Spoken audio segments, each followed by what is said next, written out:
So very very good morning India. क्या हाल चाल आयुषी, सौरभ, पूजा, सभी को गुड मॉर्निंग। तो नया टॉपिक, नई क्लास, नया बैच, कॉस्ट ऑडिट के बारे में आज बातचीत करेंगे। इस इंट्रोडक्शन क्लास में क्या क्या पढ़ने वाले हैं? देखो भाई लोगों, इस इंट्रोडक्शन क्लास में आपको 5-6 बातें मैं बताने वाला हूं। क्या क्या बातें बताने वाला हूं? एग्जाम पैटर्न जो भी चेंज हो गया है एक तो, क्योंकि इससे पहले जो मैंने क्लासेस, मेरी कोर्स की जो क्लासेस थी, रिकॉर्डेड क्लासेस जो थी, वो अब उसमें थोड़ा सा अल्टरेशन मुझे करना है। तो ये बिल्कुल फ्रेश बैच है, लाइव बैच है मेरा ये वाला। तो जनाब सबसे पहले देखो भाई, अभी तक जो है ना जनाब, 1-2 ऑनलाइन एग्जाम हो चुके हैं सीएमए के। एक तो अभी अभी हुए हैं अपने, ये हुए हैं अपने दिसंबर 2021 वाले एग्जाम अभी भी फिनिश हुए हैं। इससे पहले दिसंबर 2020 में हुए थे, जून वाला तो हुआ नहीं था। अभी बार 2 बार एग्जाम हुए तो 2 नए नए पैटर्न थे। अब की बार जो एग्जाम का पैटर्न है, इंस्टीट्यूट ने बोला है कि मसला ऑनलाइन ही रहने वाला है। जो पहला क्वेश्चन है वो 20 नंबर एमसीक्यू, 20 नंबर वो। तो आज मेरे साथ थोड़ी सी बातें, 1 पेज आप लिखेंगे मेरे साथ कॉपी में, बाकी मैं प्रिंटेड नोट्स दूंगा आपको। इसके कॉस्ट ऑडिट को ज्यादा तंग नहीं करेंगे अपन इसको। तो 2 एग्जाम आ चुके हैं बच्चों। 2 एग्जाम में बहुत ही छोटा सब्जेक्ट है कॉस्ट ऑडिट, पेपर नंबर 19 आपको पता है। हाँ, ये जो क्लासेस हैं ये जून 2022 एग्जाम के लिए भी अप्लीकेबल रहेंगी और दिसंबर 2022 एग्जाम के लिए भी अप्लीकेबल रहने वाली हैं। एक बार इस बैच में क्या क्या चीजें कवर होंगी, कितने घंटे का ये बैच है, फटाफट से जान लेते हैं। देखो जनाब, अब की बार बच्चों, एक तो इंस्टीट्यूट ने ना पीडीएफ जो पहले मॉड्यूल आता था उसको थोड़ा बदल दिया है। उसमें काट छांट कर दी है, कुछ चैप्टर है उसके पेज काट दिए हैं, कुछ एक्स्ट्रा इंक्रीज कर दिए हैं। तो टोटल अपने को 15 चैप्टर इसके अंदर पढ़ने हैं इस बैच के अंदर। और मैं आपको बता दूं, इसका जो रहेगा वो 50-50 रेशियो रहेगा। प्रैक्टिकल थ्योरी 50-50 का रेशियो है। हालांकि ये मैं इंस्टीट्यूट के पॉइंट ऑफ व्यू से नहीं बता रहा हूं, ये पास्ट ईयर के पॉइंट ऑफ व्यू से बता रहा हूं। जो अभी एग्जाम हुए थे उसमें 50-55 नंबर का थ्योरी, 50-55 नंबर के आसपास में प्रैक्टिकल आता है। ठीक है, तो प्रॉपर तरीके से चलेंगे इसके अंदर। टोटल बच्चों जो क्लास, जो आवर्स होंगे ना कोर्स ऑडिट बच्चों, वो 40 से 45 घंटे की टोटल क्लासेस होंगी। 1-1 घंटे की क्लासेस है, 40 से 45 घंटे की आपको क्लासेस इसके अंदर करनी होंगी।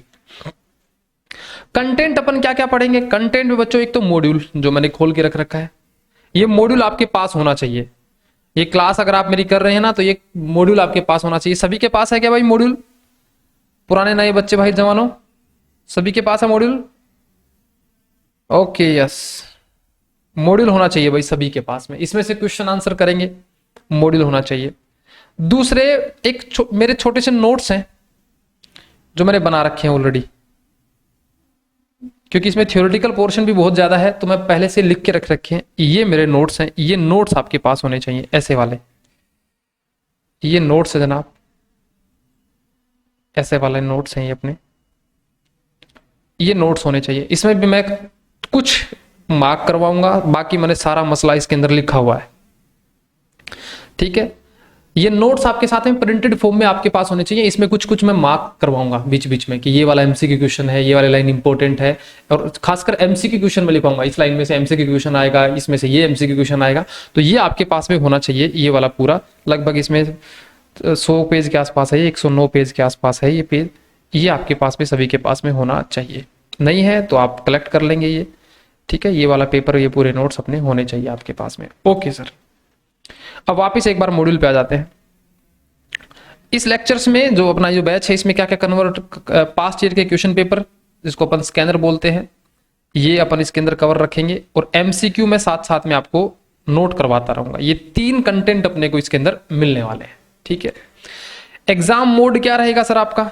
देखो भाई, दिसंबर वाला का तो अभी पता ही है, ऑनलाइन एग्जाम हुआ ही है। जहां तक मेरे को लगता है जून 2022, ये आजकल भसड़ तो चली हुई है एक प्रोटेस्ट वगैरह की, अब देखो इसमें क्या होता है। लेकिन अगर ऑनलाइन चीजें सुधर जाए, इंस्टीट्यूट थोड़ा सा चीजों को रेक्टिफाई कर ले, तो मेरे हिसाब से फ्यूचर है ऑनलाइन का है, तो ऑनलाइन होने में कोई दो राय नहीं है। बाकी अपन तो डिसीजन लेने वाले हैं नहीं, जैसा एग्जाम होगा वैसा अपन एग्जाम दे देंगे, बात खत्म है यहाँ पे। ओके, नेक्स्ट बात सर, एग्जाम का पैटर्न क्या रहेगा, पेपर का पैटर्न क्या रहेगा? अभी तक जो पैटर्न है उसके बारे में बातचीत कर सकते हैं। आगे पैटर्न क्या रहेगा वो अपने को नहीं पता है, इंस्टीट्यूट चेंज भी कर सकता है, कुछ भी करे, लेकिन कंटेंट तो यही रहेगा। और कंटेंट यही रहेगा तो मेरे हिसाब से अपने को पढ़ना भी यही चाहिए। तो जनाब ये अपना अब तक का जो है टिल नाउ अभी तक का पेपर पैटर्न बोलता है। 10 क्वेश्चन आएंगे आपके पेपर के अंदर फाइनल में। पहले 2 क्वेश्चन में तो 20-20 नंबर के एमसीक्यू हैं, ट्रू फॉल्स फिलअप, 40 नंबर का पोर्शन तो ये है। और बाकी ये 3 से लेके 8 क्वेश्चन तक, इसमें से आपको 4 अटेम्प्ट करने हैं 10 नंबर के, 40 नंबर ये हैं। और इन दोनों में से जो 10-10 नंबर के 2 क्वेश्चन है, 2 क्वेश्चन ये अटेम्प्ट करने हैं, 20 नंबर के हो गए, 40, 80 और 20, 100 नंबर का आपका पेपर कुछ इस प्रकार का रहने वाला है। ठीक है भाई। अब देखो भाई, इस कॉस्ट ऑडिट के अंदर है ना, एक छोटी सी चीज में और आपको एक बढ़िया चीज बताने वाला हूं। कोई ऐसा बच्चा है क्या यहाँ पे जो सिर्फ कॉस्ट ऑडिट पढ़ के सीएमए बन जाएगा? नहीं सर, पेपर तो 8 पास करने होंगे, करने पड़ेंगे ना 8 पेपर पास। तो भाई क्योंकि ये मेरा सब्जेक्ट है, इसलिए मैं ये नहीं बोलूंगा कि सिर्फ यही पढ़ो। मैं कहूंगा कि देखो ये आपका लगभग 50 घंटे के अंदर अंदर 100 नंबर का काम कर देगा ये। बाकी सब्जेक्ट बच गए, CFR बड़ा सब्जेक्ट है, SFM बड़ा सब्जेक्ट है, DT बड़ा सब्जेक्ट है, ये बड़े सब्जेक्ट है बच्चों, ये भी 100 नंबर के ही है। लेकिन ये अपने वाले भी जो अपने ध्रुव कोचिंग के लेक्चर हैं उसमें तो ये सारे अपन ने 120 से 150 घंटे में समेटे हुए हैं। बाकी बाहर आप देखेंगे तो काफी टीचर इसको 250 घंटे में पढ़ाते हैं, कोई टीचर 300 घंटे में पढ़ाते हैं, लेकिन अपना लगभग 150 के से बड़ा कोई कोर्स होता नहीं है अपने यहाँ पे। तो कहने का मतलब ये है बच्चों, 100 नंबर का ये है, 100 नंबर का ये है, ये जल्दी तैयार हो जाएगा और 100 नंबर ही दिलाएगा।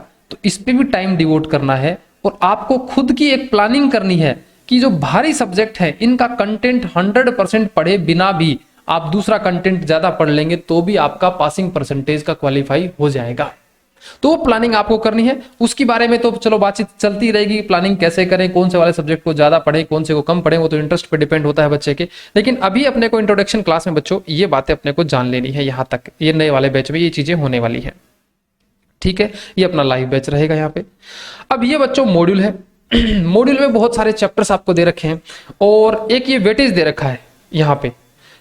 इस वेटेज को भाई फॉलो करें कि नहीं करें, अभी इंस्टीट्यूट ने जो एग्जाम दिया था उसमें तो इसकी थोड़ी सी मिसमैच हो गया है, जो एस्टिमेट है ऊपर नीचे हो जाता है। तो मोस्ट प्रोबेबली आपको ये मानना है 50 थ्योरी 50 प्रैक्टिकल। ठीक है, थ्योरी के अंदर कुछ नए चैप्टर जोड़ दिए गए हैं, ये अपना मॉड्यूल है, थोड़ा सा मैं दिखा देता हूं आपको। स्टडी नोट नंबर 1 है, एक बार पूरा का पूरा ओवरव्यू देख लेते हैं। अगर आपके पास में मॉड्यूल साथ में हो ना तो लिख लेना मेरे साथ, छोटी छोटी बातें इसी के अंदर लिख लेना। फिर मैं एक चैप्टर स्टार्ट करूंगा, कॉस्ट अकाउंटिंग स्टैंडर्ड्स। इसके बाद अपन एक टॉपिक स्टार्ट करेंगे, कॉस्ट अकाउंटिंग स्टैंडर्ड्स नाम टॉपिक से पढ़ेंगे। देखो बच्चों, बेसिक ऑफ कॉस्ट ऑडिट में अगर आपके पास में मॉड्यूल है तो इस पे लिख लेना भाई, ये सिर्फ MCQ पॉइंट ऑफ व्यू से पढ़ना है अपने को, सिर्फ MCQ पॉइंट ऑफ व्यू से पढ़ना है। इसके अंदर ये बताया गया है कि कॉस्ट ऑडिट की हिस्ट्री क्या है। अगर आपके पास मॉड्यूल है तो ये बातें कॉपी में ही लिख लेना, मतलब कॉपी में मतलब ये मॉड्यूल के अंदर ही लिख लेना। कॉस्ट ऑडिट की हिस्ट्री के बारे में बताया गया कि कॉस्ट ऑडिट शुरू कैसे हुई, CMA इंस्टीट्यूट कैसे बना, इसके बारे में स्टडी नोट नंबर 1 में बताया गया है। ठीक है, ये ज्यादा कोई पढ़ने के लायक नहीं है। इसमें से एक ही क्वेश्चन आता था कि 1965 के आसपास में हमारा कॉस्ट ऑडिट को लीगलाइज करने के प्रावधान स्टार्ट कर दिए गए थे। ठीक है, ओके जनाब। दूसरे में हमको पढ़ना है बच्चों, स्टडी नोट नंबर 2 में अपने को क्या पढ़ना है कि कॉस्ट ऑडिट जो है क्या वो सभी कंपनी को करवानी है या कुछ ही कंपनी को करवानी है। आप पार्ले जी के बिस्किट खाते हैं भाई, क्या पार्ले जी कंपनी कॉस्ट ऑडिट करवाती है? आप फोन यूज करते हैं तो क्या कंपनियां फोन जो बनाती हैं, लैपटॉप बनाती हैं, पेन बनाती हैं, शर्ट बनाती हैं, टी-शर्ट बनाती हैं, ऐसी कौन सी कंपनी जिनको कॉस्ट ऑडिट करवानी जरूरी है? एक छोटी सी बात पूछूंगा आपसे मैं, एक छोटी सी बात ये बताओ बच्चों, आपने अखबार में या पब्लिक मैगजीन में कंपनी के फाइनेंशियल स्टेटमेंट देखे होंगे आपने, ट्रेडिंग P&L बैलेंस शीट देखते हो कि नहीं देखते हो? कंपनी अपना पब्लिश करती हैं शेयर होल्डर को दिखाने के लिए, ऑडिटेड फाइनेंशियल स्टेटमेंट अपनी कंपनी जारी करती है शेयर होल्डर के लिए। वैसे ही बच्चों, क्या आप कॉस्ट ऑडिट की रिपोर्ट भी देखते हो क्या किसी की? कॉस्ट ऑडिट की रिपोर्ट देखते हो? नहीं देखते हैं। क्यों नहीं देखते हैं? कौन बच्चा बताएगा? ट्रेडिंग P&L फाइनेंशियल स्टेटमेंट तो कंपनियां पब्लिक करती हैं ऑडिट होने के बाद, लेकिन कॉस्ट ऑडिट की रिपोर्ट पब्लिक क्यों नहीं करी जाती है? क्या ख्याल है? कोई बताना चाहेगा आप में से? लंका लुट जाएगी भाई। आपके घर पे कितना सोना पड़ा है, क्या आप पड़ोसियों को बताएंगे? नहीं बताएंगे, नहीं बताएंगे। प्रॉफिट डिस्क्लोज नहीं करेंगे, कॉस्ट को डिस्क्लोज नहीं करेंगे। प्रॉफिट तो डिस्क्लोज करते हैं कंपनियां, कंपनी अपना प्रॉफिट तो डिस्क्लोज करती है फाइनेंशियल स्टेटमेंट में, लेकिन कॉस्टिंग जो की जाती है ना बच्चों, कॉस्टिंग वो प्रोडक्ट वाइज की जाती है।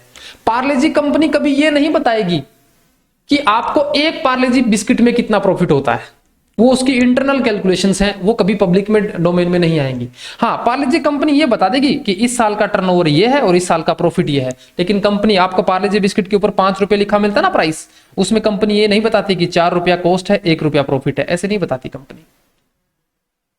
तो यहां पे बड़ा कॉन्फिडेंशियल डेटा है कॉस्ट ऑडिट वाला, तो इसलिए यहां पे अपन कॉस्ट ऑडिट के बारे में पढ़ेंगे। फाइनेंशियल ऑडिट जो इनकम टैक्स की ऑडिट होती है अपनी, जो टैक्स ऑडिट होती है, वो तो पब्लिक करते ही करते हैं लोग अपने दिखाने के लिए कि भैया ट्रस्ट बना रहे, लेकिन कॉस्ट ऑडिट को कभी भी ऐसा पब्लिक नहीं करेंगे, ये इंटरनल कैलकुलेशंस होंगी। इंटरनल कैलकुलेशंस के बारे में बच्चों जानेंगे इस रूल में। ये कंपनीज एक्ट 2013 के अंदर ये कुछ रूल्स बनाए हुए हैं, इंस्टीट्यूट अपने जो ICMA इंस्टीट्यूट की मदद से ही बने थे ये रूल।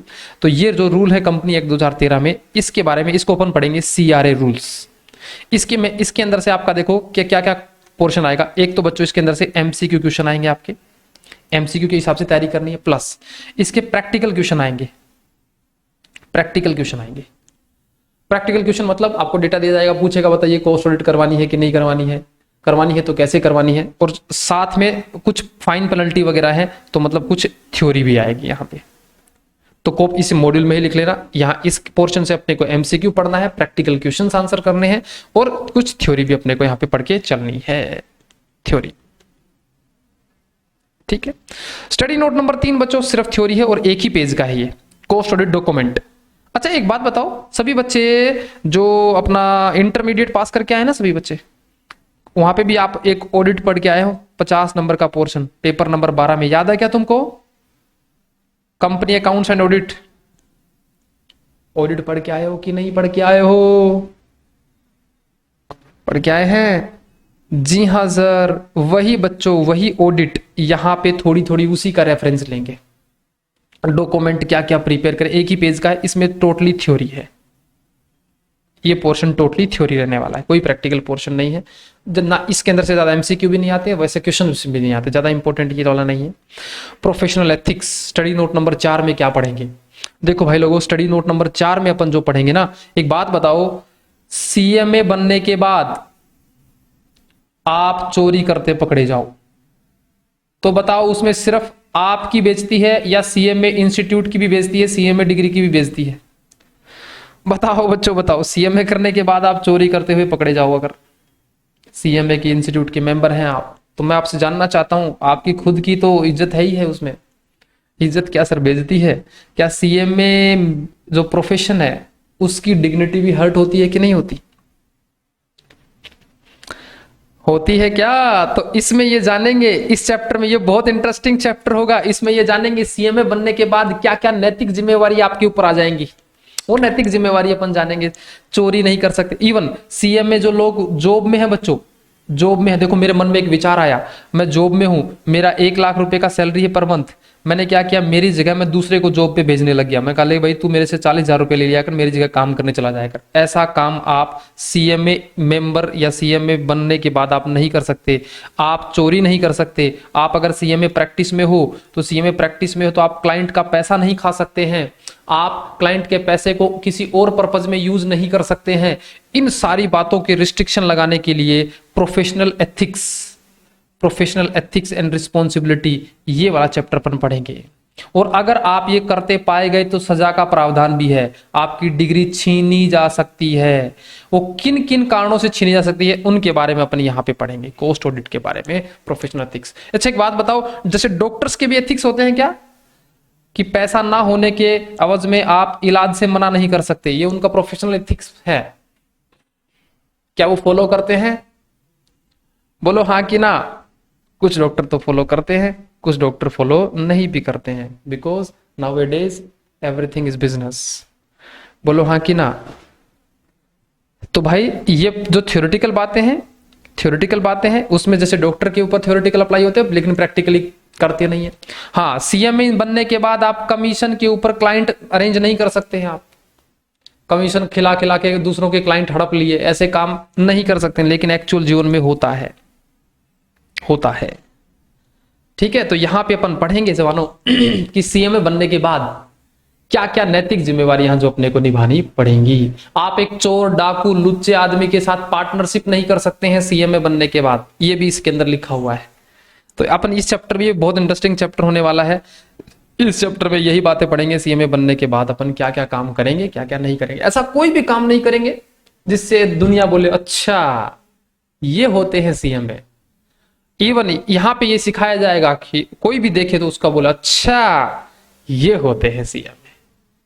दोनों ये होते हैं सीएमए में फर्क है, अच्छा ये होते हैं सीएमए, अच्छा ये होते हैं सीएमए, दोनों बातों में फर्क है।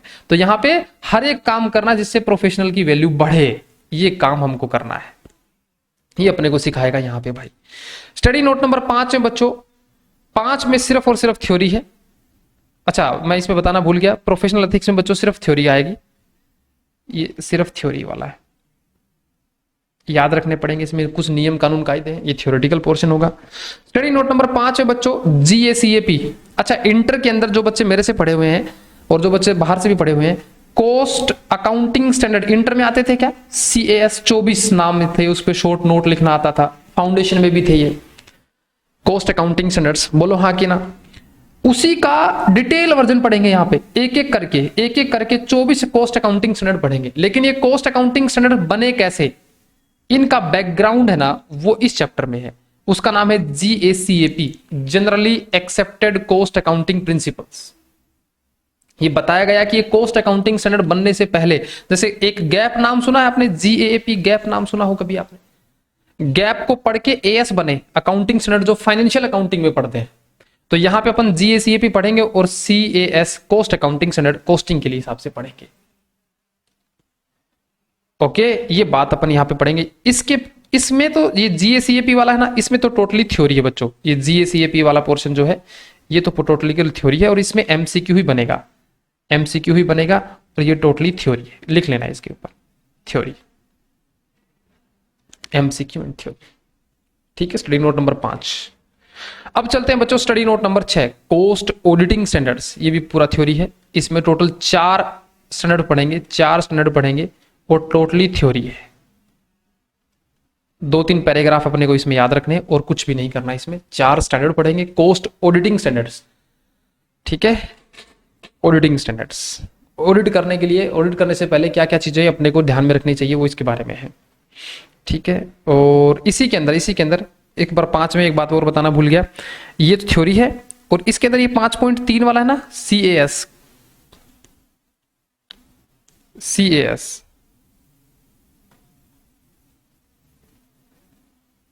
जो CAS है ये practical portion, practical plus theory दोनों।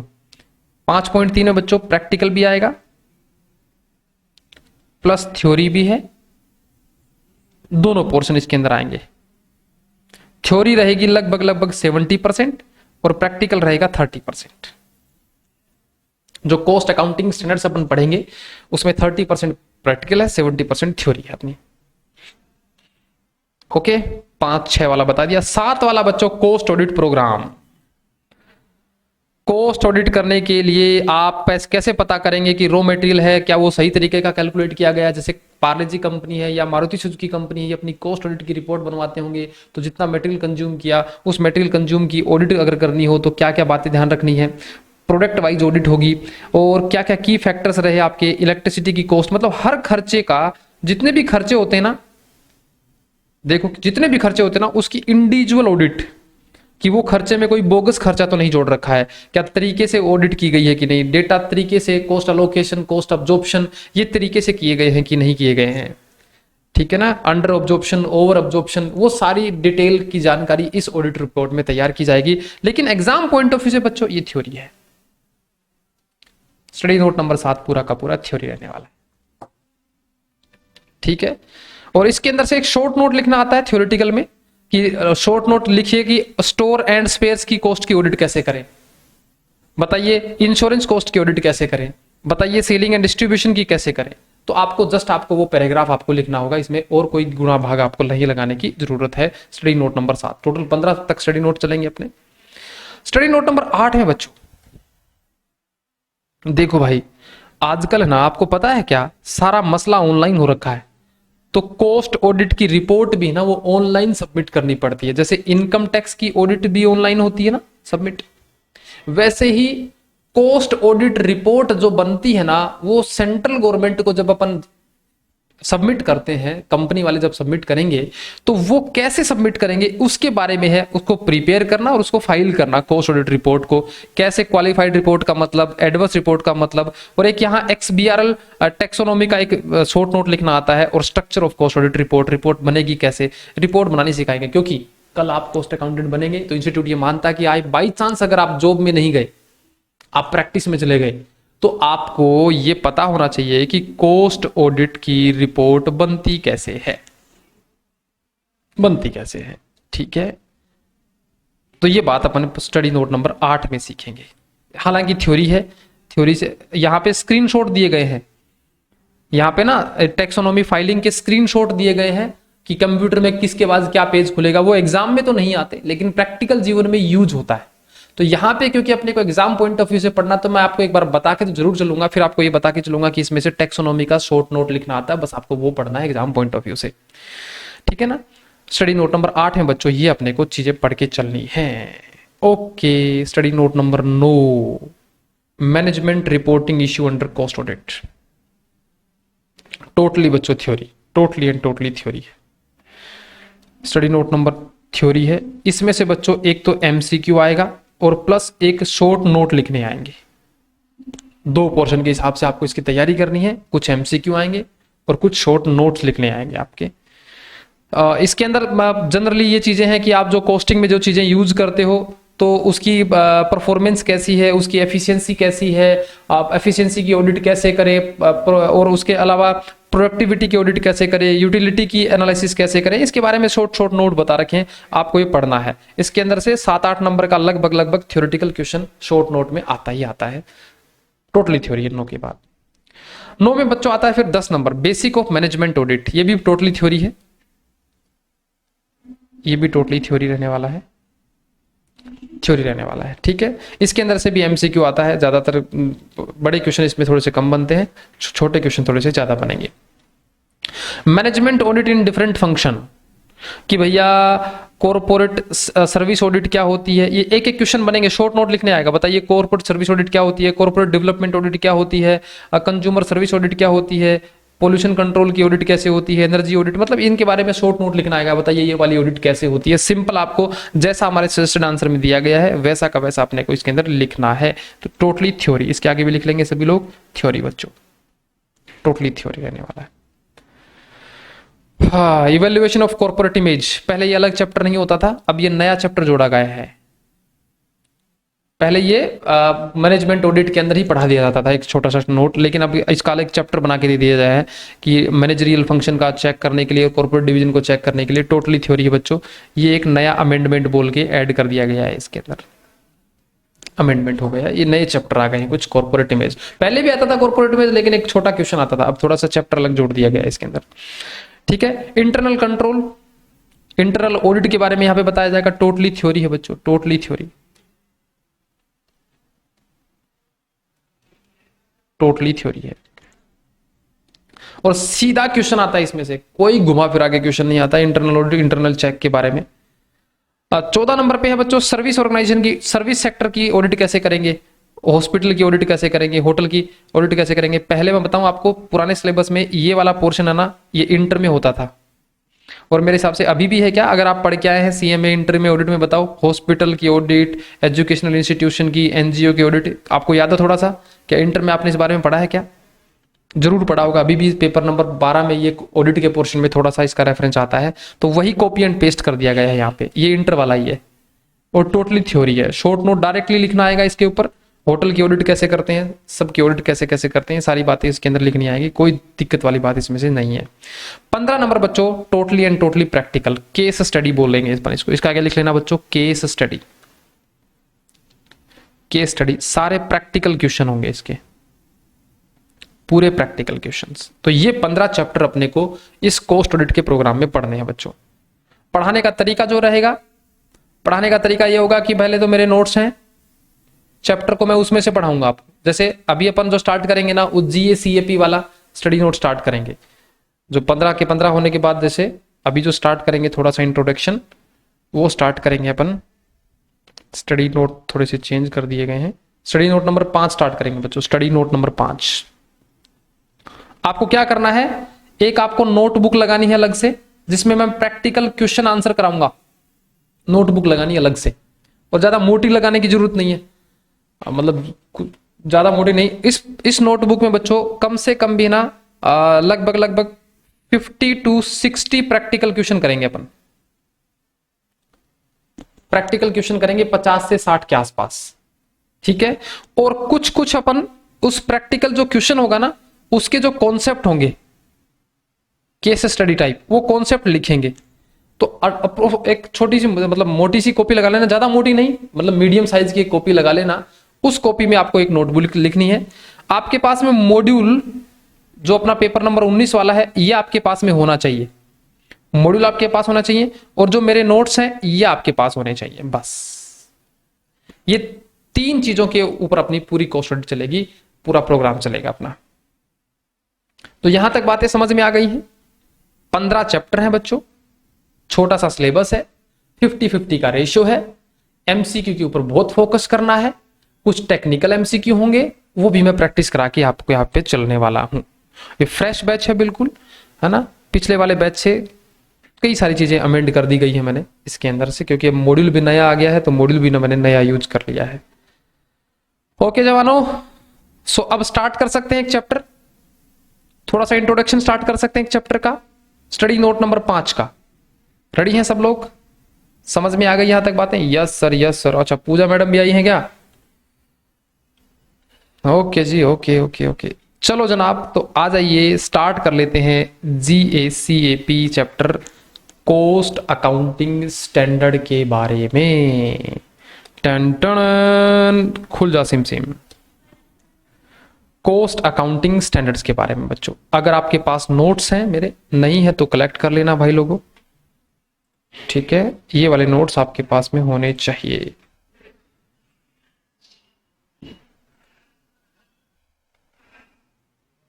जस्ट एक मिनट।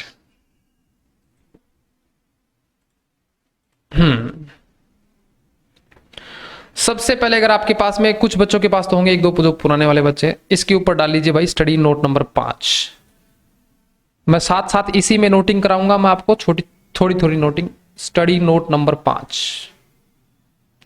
GA-CAP एंड CAS, ये चैप्टर का नाम है study note number 5, GA-CAP and CAS।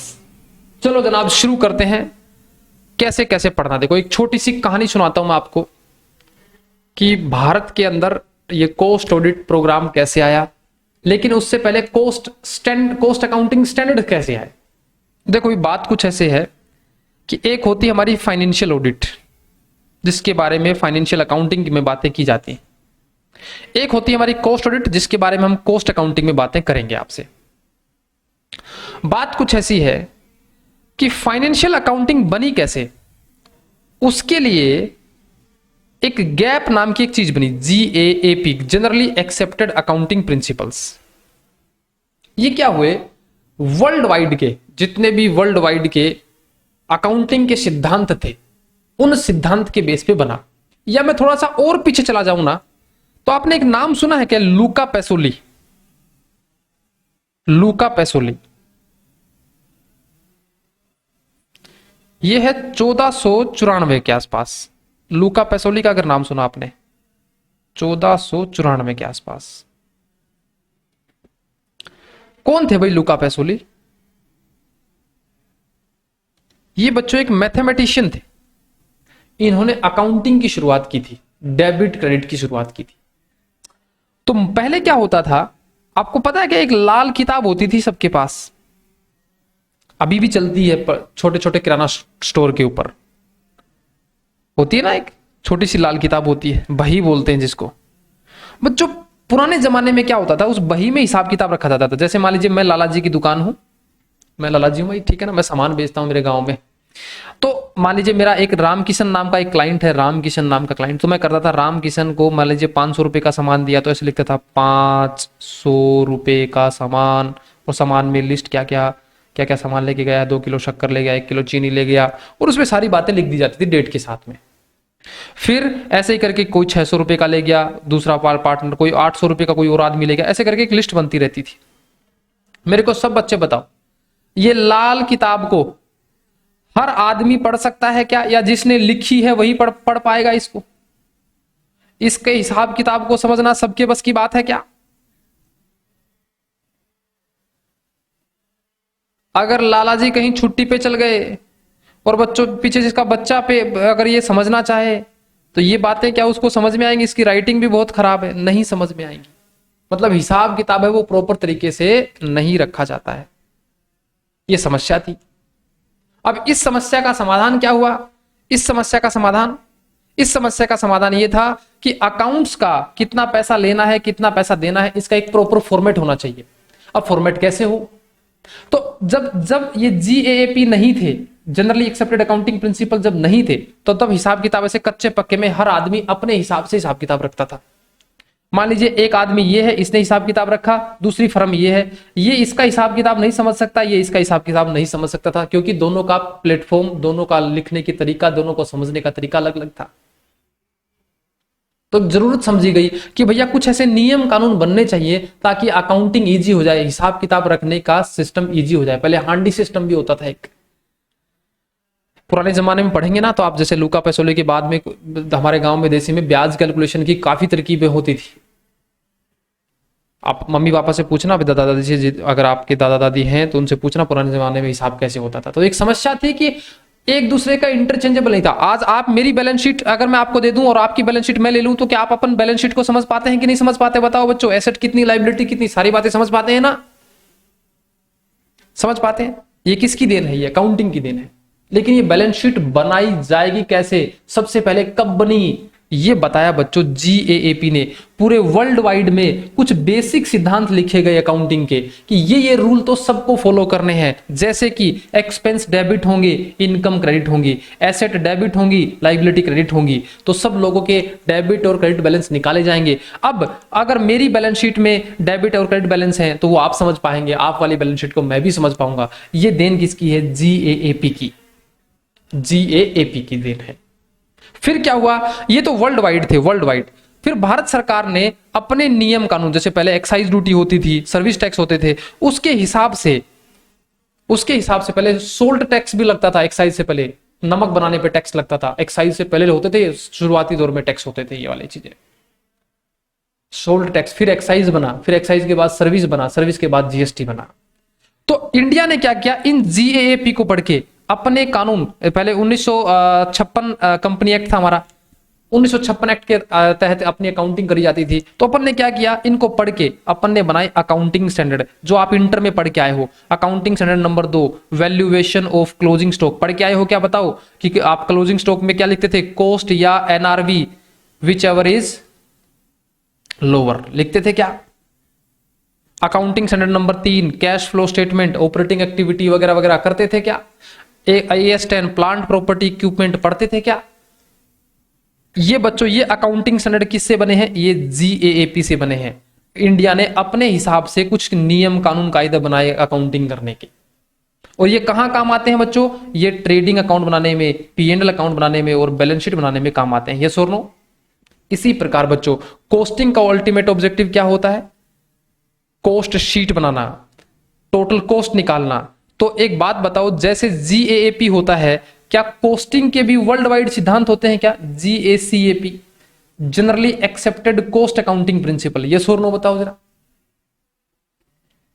और जनरली एक्सेप्टेड ये वो सिद्धांत है बच्चों, अगर आपने इंटर में थोड़ी सी कॉस्टिंग पढ़ी तो मैं एक बात पूछना चाहता हूं आपसे। आप जब कॉस्ट शीट बनाते थे तो कॉस्ट शीट में कस्टमर का जब बिल बनता था तो आप मटेरियल लिखते थे, लेबर लिखते थे, ओवरहेड लिखते थे। क्या आप अबनॉर्मल कॉस्ट लिखते थे? Loss by fire, loss by theft cost sheet में लिखते थे क्या? यस और नो बताओ फटाफट से।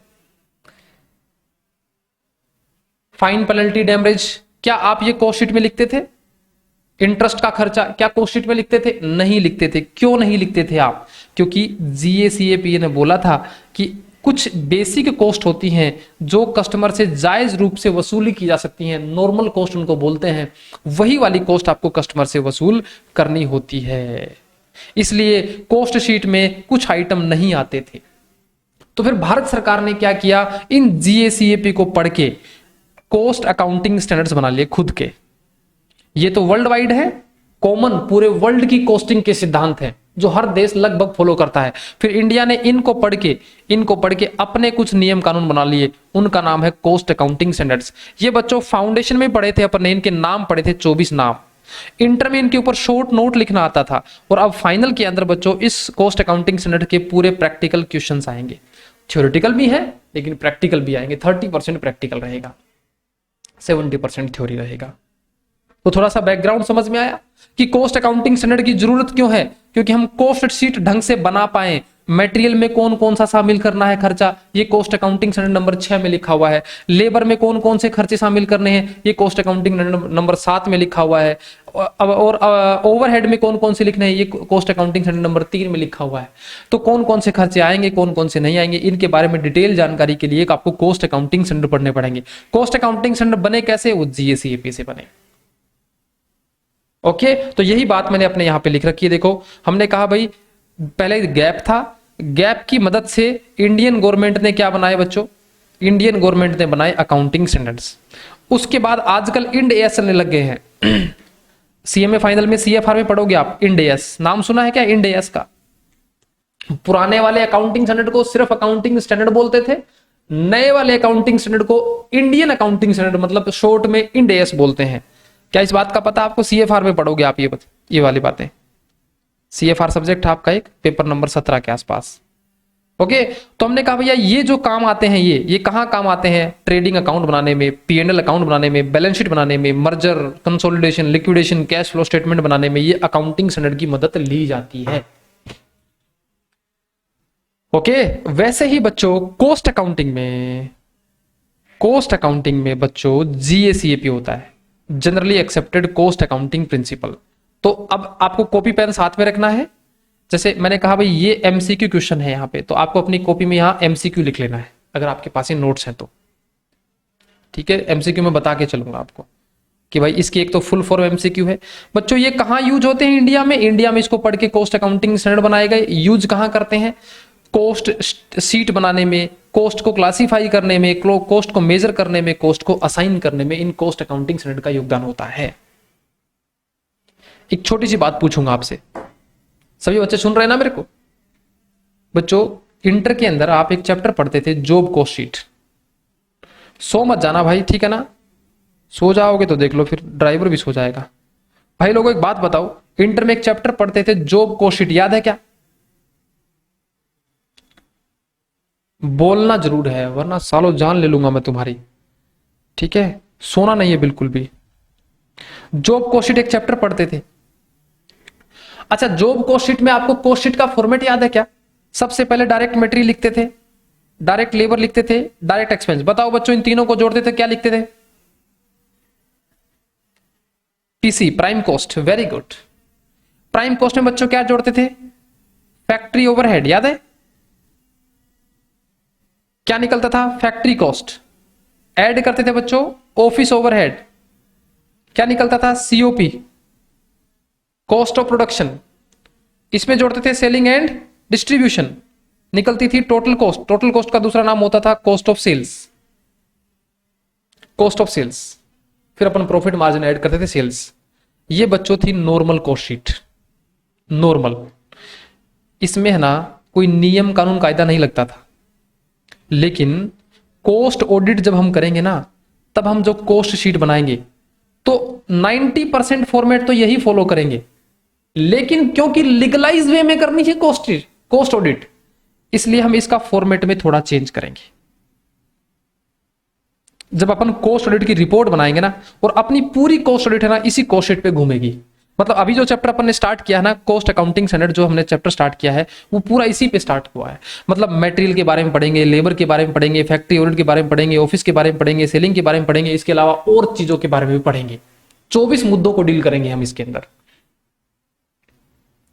तो कहने का मतलब है कोस्ट ऑडिट के लिए बच्चों, इस सब्जेक्ट के लिए इंटर की कोस्टिंग का बार बार रेफरेंस लूंगा मैं, और फाइनल में एससीएम नाम का एक सब्जेक्ट होता है, एससीएम नाम का, कोस्टिंग स्ट्रेटेजी कॉस्ट मैनेजमेंट, उसके भी 3-4 क्वेश्चन का रेफरेंस लूंगा मैं। मैंने आपको बताया ना कि मैं स्टार्टिंग में इस चैप्टर में 50 से 60 क्वेश्चन कराऊंगा, तो उस 50 से 60 क्वेश्चन में से 25-30 क्वेश्चन जो है ना बच्चों, 25 से 30 क्वेश्चन तो मैं कोस्टिंग वाले ही कराऊंगा, क्योंकि कोस्ट ऑडिट कोस्टिंग के डेटा की ही तो होगी। तो यहां पे आपका बेनिफिट मिल जाएगा कि जो आपने कोस्टिंग में पढ़ा हुआ है लगभग चीजें अपने को वही घुमा फिरा के लानी है। ठीक है, तो यहां पे अपने को ये चीजें अपने को इसलिए अपने ये कोस्ट ऑडिट पढ़ रहे हैं क्योंकि अपना ऑब्जेक्टिव ये है। फिर आगे चलते हैं जनाब, आगे चले तो हमने बोला भैया इंडिया में ये काम किसने किसको दिया। अब यहां से कुछ एमसीक्यू क्वेश्चन आते हैं बच्चों। क्वेश्चन आता है, who issue cost accounting standard in India, how many cost accounting standard are issued till now. ये कोई ऐसे भविष्यवाणी थोड़ी होती है, कोस्ट अकाउंटिंग स्टैंडर्ड ये आ गए हैं, 21 आ गया है, 22 नहीं, ये काम किसी को दिया गया है। किसको दिया गया है?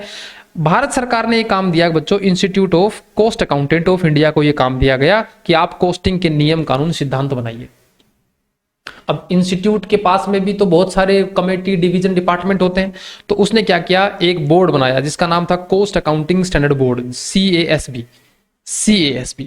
और अभी तक इसने 24 कोस्ट अकाउंटिंग स्टैंडर्ड बना के तैयार कर दिए हैं। तो एक एमसीक्यू आता है बच्चों, यहां पे भी मैं एमसीक्यू लिख देता हूं, दिस इज द एमसीक्यू। अभी तक 24 आ चुके हैं और ये 24 किसने बनाए हैं? Cost accounting standard board deal करता है।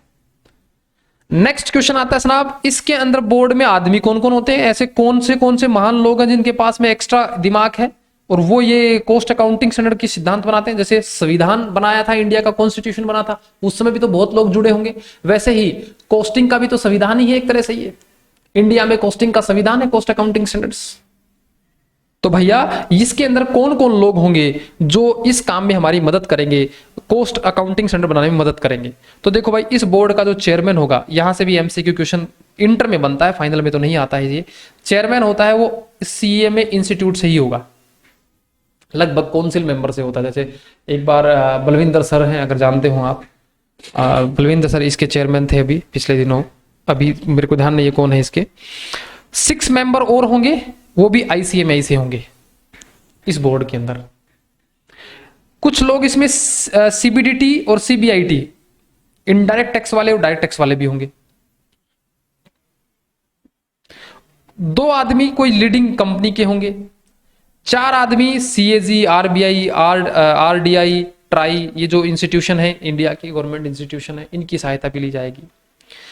ICI इंस्टीट्यूट, कुछ CA भी होंगे इसमें, कुछ CS भी होंगे इसके अंदर, हमारी मदद करेंगे वो लोग। इंडस्ट्री एसोसिएशन होते हैं, CII, FICCI, ये नाम सुने होंगे, नहीं सुने तो गूगल मार के देखना ये क्या होते हैं। ये इंडस्ट्री के कुछ एसोसिएशन होते हैं जो इंडस्ट्री में जो प्रॉब्लम चल रही है भारत सरकार के रूल रेगुलेशन की वजह से, या उसमें सुधार करने की गुंजाइश है, तो वो एक रिपोर्ट बना के भारत सरकार को देते हैं कि प्लास्टिक इंडस्ट्री में ये सुधार किए जाएं, होटल इंडस्ट्री में ये सुधार किए जाएं, मैन्युफैक्चरिंग इंडस्ट्री में ये सुधार किए जाएं। तो उसके लिए एसोसिएशन बनती है। जैसे अभी किसानों का मसला चला हुआ था ना, तो किसान एक किसान संयुक्त मोर्चा था, भारतीय किसान यूनियन था, तो वो किसानों की समस्याएं सरकार तक पहुंचाते हैं। वैसे ही ये जो एसोसिएशन होते हैं, ये इंडस्ट्रीज जो होती हैं उनकी समस्याओं को सरकार तक पहुंचाने का काम करते हैं। तो इनके लोग भी लिए जाएंगे ताकि इनके हिसाब से रूल रेगुलेशन बने। भाई अल्टीमेट ऑब्जेक्टिव क्या है? सरकार का अल्टीमेट ऑब्जेक्टिव बच्चों की तरीके से व्यवसाय को बढ़ाया जाए। हालांकि सरकार से बढ़ता नहीं है, उसकी पॉलिसी इतनी अच्छी नहीं है इंडिया की कि व्यापार एकदम से दुबई जैसा हो जाए, लेकिन सरकार का अल्टीमेट ऑब्जेक्टिव तो यही होता है कि कैसे भी करके पॉलिसी मेकिंग ऐसे की जाए ताकि व्यापार ज्यादा से ज्यादा बढ़ पाए। ओके, तो इसमें इतने सारे लोग होते हैं। ये इंटर में तो क्वेश्चन आता है इसका कंपोजिशन का, फाइनल लेवल पे इनका कंपोजिशन का। IIM के लोग होते हैं, यूनिवर्सिटी के लोग होते हैं, 4 प्रैक्टिसिंग CMA जो प्रैक्टिस करते हैं, जो लोगों की ऑडिट करते हैं, उनके लोग भी लिए जाएंगे कि उनको क्या क्या समस्या आ रही है। 2 कोई एक्सपर्ट लिए जाएंगे। इतने लोग मिला के ये बोर्ड बनता है। अब एक बात बताओ बच्चों, इतने लोग मिलके जब कानून कायदा बनाएंगे तो मेरे हिसाब से ठीक कानून ही बनेगा, उसमें अल्टरेशन करने की ज्यादा जरूरतें नहीं होंगी। यस और नो? Yes sir. चलिए जनाब आगे चलते हैं। सर ऑब्जेक्टिव क्या है CASB का, कोस्ट अकाउंटिंग स्टैंडर्ड बोर्ड का ऑब्जेक्टिव क्या है? तो ये ऑब्जेक्टिव आपको एक बार गो थ्रू करके आना। आज का आपका होमवर्क है ये ऑब्जेक्टिव के बारे में आप घर पे आज पॉइंट पढ़ के आएंगे, और जो भी बच्चा है उसको ये प्रिंट करवा के लेके आएंगे ये चीजें। ऑब्जेक्टिव क्या है, गाइडलाइन इश्यू करेगा, कॉस्ट अकाउंटिंग स्टैंडर्ड कैसे बनेंगे, कैसे फॉलो होंगे, equip professional with the better guideline on standard cost auditing practice. हम चाहेंगे कि कॉस्ट अकाउंटिंग स्टैंडर्ड है ना इतने अच्छे हो जाएं कि प्रैक्टिस करने में लोगों को थोड़ा सा सहूलियत हो, ताकि वो अच्छी प्रैक्टिस कर पाए, कुछ बेंचमार्क सेट कर पाए, इस बारे में बातचीत की जाएगी। तो ये आपको एक बार घर पे आपको पढ़ के आना है। Objective of cost accounting standard का ऑब्जेक्टिव क्या है, ये आज का आपका होमवर्क रहेगा। फिर जो पॉइंट नंबर 6 है बच्चों, इसके नाम याद करने की जरूरत नहीं है, ये एक एक करके मैं पूरे पढ़ाऊंगा, 24 के 24 कॉस्ट अकाउंटिंग स्टैंडर्ड पढ़ाऊंगा मैं आपको। तो अभी नेक्स्ट क्लास में जो है वो कॉस्ट अकाउंटिंग स्टैंडर्ड नंबर 1 से शुरू करेंगे हम। तो आज का जो होमवर्क है वो पॉइंट नंबर 6 तक है आपका। पॉइंट नंबर 6 तक आप एक बार देख के आएंगे चीजों को, एक बार 2 मिनट लगेंगे आपको रिवाइज करने में। फिर कल से हम पढ़ेंगे जनाब point number 7 cost accounting standards के बारे में, और फिर अपन जैसे ही ये पॉइंट नंबर 7 कंप्लीट हो जाएगा उसके बाद कॉस्ट अकाउंटिंग स्टैंडर्ड नंबर 1 से हम आपके साथ में स्टार्ट कर देंगे। ओके, तो आज क्या समझ में आया आप लोगों को? 6 पॉइंट हमने पढ़े हैं, और आपके पास में मैं फिर बता देता हूं, मेरे वाले नोट्स होने चाहिए, पेपर नंबर 19 का पीडीएफ जो अपना मॉड्यूल है वो होना चाहिए, और स्कैनर मैं आपको खुद दूंगा, मैं भी बना रहा हूं अलग से एक, या तो वो या फिर वो सुचिता वाला है वो यूज कर लेंगे, तो दोनों एक जैसे ही हैं, जैसा भी आपको सही लगे वैसा यूज कर लेंगे। ये 3 चीजें आपके पास में होनी चाहिए। मॉड्यूल तो पक्का ही होना चाहिए, क्योंकि जैसे ही कॉस्ट अकाउंटिंग स्टैंडर्ड खत्म होंगे ना उसके बाद हर कॉस्ट अकाउंटिंग स्टैंडर्ड के क्वेश्चन है, 30% क्वेश्चन जो मैंने वेटेज बताया था वो क्वेश्चन आंसर साथ में करके चलने वाले हैं। तो जवानों, आज की बातें समझ में आई कुछ? अलग से एक कॉपी लगा लेना, कल से क्वेश्चन आंसर लगभग स्टार्ट हो जाएंगे हमारे। ओके, सो कॉस्ट ऑडिट का छोटा सा ही सब्जेक्ट है, प्रेम सा सब्जेक्ट है। तो आपसे मिलेंगे बच्चों कल की सभा में, तब तक के लिए धन्यवाद, शुक्रिया, बाय बाय। हाँ जी, थैंक यू वेरी मच।